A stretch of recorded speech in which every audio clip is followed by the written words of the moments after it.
Olá, sejam bem-vindos e bem-vindas ao 5º programa do estudo do livro do Apocalipse.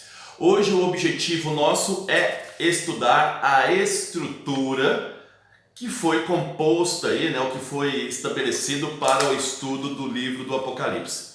Cada biblista estabelece aí a sua estrutura para melhor entender esse livro, para melhor entender qual foi a intenção do autor. Nós vamos utilizar aqui a estrutura de um teólogo biblista chamado Pablo Richard. Aqui está o livro. Sugiro inclusive que vocês tenham esse livro também, que é um excelente livro sobre o Apocalipse. O Apocalipse ele está composto aí, embora essa divisão em capítulos ela seja uma divisão medieval do século XIII, está estabelecida aí em 22 capítulos. Então, uma estrutura de 22 capítulos. Nós estamos aí falando da estrutura global. Nesses 22 capítulos, os biblistas procuram então entender qual é ou quais são os objetivos da comunidade e vão tentando estabelecer aí correspondência. O Pablo Richard, ele percebe que existe uma correspondência entre o prólogo e o epílogo. O prólogo aí no capítulo 1, versículo de 1 a 8, e o epílogo no capítulo 22, versículo 6 até 21. Então que existe uma correspondência nesse prólogo, nessa saudação inicial e também no epílogo. Durante o curso nós vamos mostrar onde consiste aí essa correspondência, mas só para que você vá aí visualizando a estrutura. Então, 22 capítulos, tá? Nós temos aí o prólogo e o epílogo que são próximos aqui. Depois, nós vamos ter duas visões apocalípticas, uma em relação à igreja e uma em relação aí ao que nós chamamos de futuro.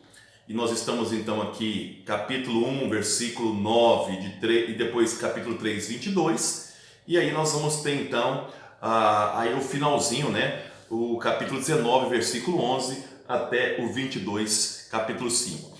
O que significa basicamente isso? Deus vem estabelecer um juízo sobre a igreja, isso está aí na saudação inicial às 7 igrejas, e depois também um juízo em relação aí à sociedade, ao futuro. Então, essas duas visões apocalípticas, elas vão ter uma correspondência, tá bom? Depois nós vamos ter aí, falando aí de 7 trombetas e 7 taças. Nós também aí temos uma correspondência.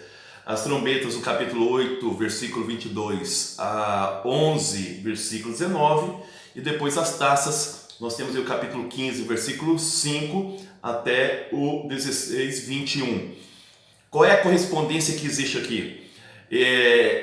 Tanto as trombetas como as taças são releituras aí do Êxodo. O que significa? Quem está escrevendo o Apocalipse está falando que Deus é um Deus libertador, Ele vai libertar desse sofrimento. Os 7 selos, embora sejam os 7, tá? O Pablo Richard diz que ele não tem nenhuma correspondência com essas duas temáticas, e na verdade ele está ligado mais aí à questão da visão apocalíptica da igreja. Mas podemos simplificar essa estrutura? Podemos, tá? Antes de falar da simplificação, o texto central em que mostra a comunidade como presente no mundo das bestas, nessa sociedade, está presente entre o capítulo 12, versículo 1 e 15, versículo 4, tá bom? A comunidade está no centro do quê? Entre as trombetas, tá? E também aí as taças está a comunidade nesse texto. Mas vamos simplificar para ficar mais fácil para vocês. Nós temos então aqui 2 juízo de Deus em relação à igreja, está no início, juízo de Deus em relação à sociedade, que é o futuro, está aí no final. E no meio a comunidade que está sofrendo no meio dessas bestas, mas a presença da comunidade já antecipa a vitória de Deus sobre o mal, tá bom? Então, para ficar bem claro para vocês a estrutura, um juízo inicial sobre a igreja, um juízo final sobre a sociedade e no meio a igreja presente no meio dessas bestas para mostrar que Deus já está vencendo sobre o mal. O autor que escreve, ele também se posiciona onde ele está na sociedade. Ele fala que está entre a sexta e sétima trombeta e a sexta e sétima taça, tá bom? É aí que o autor vai se colocar. Portanto, ele já está no final desse sofrimento. Logo, logo vem o Kairos, o tempo de Deus, que vai apresentar aí uma nova sociedade.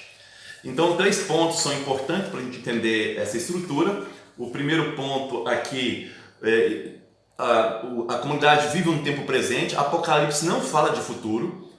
O futuro que ela fala é um futuro que vai acontecer no presente, não fala de uma escatologia no sentido de céu. O Apocalipse fala da agora. Então, um tempo presente que nós vivemos, a comunidade. O segundo ponto aqui é o Kairos, tempo de Deus. Kairos é tempo de Deus, não é Cronos, não é tempo cronológico, é tempo de Deus, Kairos. É um breve tempo, quer dizer, está acabando o sofrimento, está acabando. Logo, logo vai acabar esse sofrimento. E o terceiro ponto aí, então, é a ação de Deus na história, uma ação de Deus libertadora que vai ser apresentada principalmente aí no juízo de Deus sobre a sociedade. Então, o Apocalipse ele vem falar dessa realidade da comunidade agora. Essa comunidade já experimenta ações libertadoras de Deus.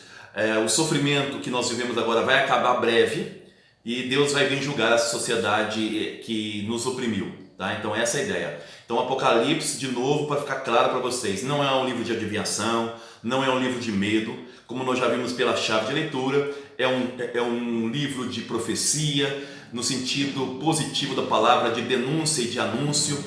É um livro que fala de esperança, é um livro que fala de resistência frente a esse sofrimento e da vitória da vida sobre a morte, do bem sobre o mal. Por isso mesmo que tem que celebrar, porque o bem vence o mal, a vida vence a morte, porque Cristo ressuscitou. O centro aqui está no Cristo ressuscitado, no Cordeiro que foi imolado, mas está ressuscitado. E o Senhor é o Senhor da história, por isso está sentado no trono, tá bom? Em relação aos símbolos, aos poucos nós vamos passando esses símbolos para vocês, a partir do momento que nós formos estabelecer os capítulos. No próximo vídeo aula nós já vamos entrar aí nas saudações iniciais, e aí cada saudação nós vamos colocar o significado de cada símbolo dessa linguagem própria do Apocalipse. É isso aí, fiquem com Deus, até o próximo encontro aqui no seu canal sobre o estudo do Apocalipse.